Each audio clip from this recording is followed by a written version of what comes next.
మీరు దురంధర్ మూవీ చూసారా? ఆ మూవీలో 2016లో జరిగిన ఒక ఇంపార్టెంట్ సీన్ గురించి మీకు ఎక్స్ప్లెయిన్ చేద్దాం అనుకుంటున్నాను.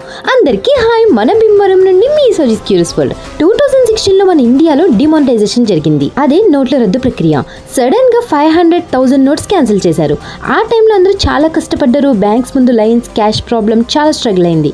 కానీ మూవీలో చూపించే యాంగిల్ ఏంటి అంటే, పాకిస్తాన్ సైడ్ నుండి ఫేక్ కరెన్సీ, నకిలీ నోట్స్ ఇండియాకి పంపడానికి ట్రై చేస్తారు. ఆ ఫేక్ మనీ వల్ల మన ఎకానమీకి డ్యామేజ్ అవుతుంది.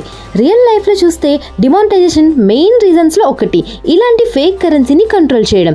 సో నిజంగా గమనిస్తే మనకప్పుడు కష్టమైనా కానీ నకిలీ నోట్స్ ఫ్లో మాత్రం తగ్గింది. కొన్నిసార్లు మనం చూస్తున్నది సినిమాలా ఉంటుంది, కానీ రియాలిటీలో జరిగే సాక్రిఫైస్ ఇంకొంచెం పెద్దది. మన ఇండియా ఆర్మీ, ఇంటెలిజెన్స్ ఏజెన్సీస్ మన దేశం కోసం సైలెంట్గా ఎంత కష్టపడుతున్నారో ఆలోచించండి. మనమందరం ఎప్పుడు వాళ్ళకి గ్రేట్ఫుల్గా ఉండాలి, బికాజ్ వాళ్ళే real heroes. Don't miss the Dhurandhar movie. తప్పకుండా చూడండి. Subscribe for more.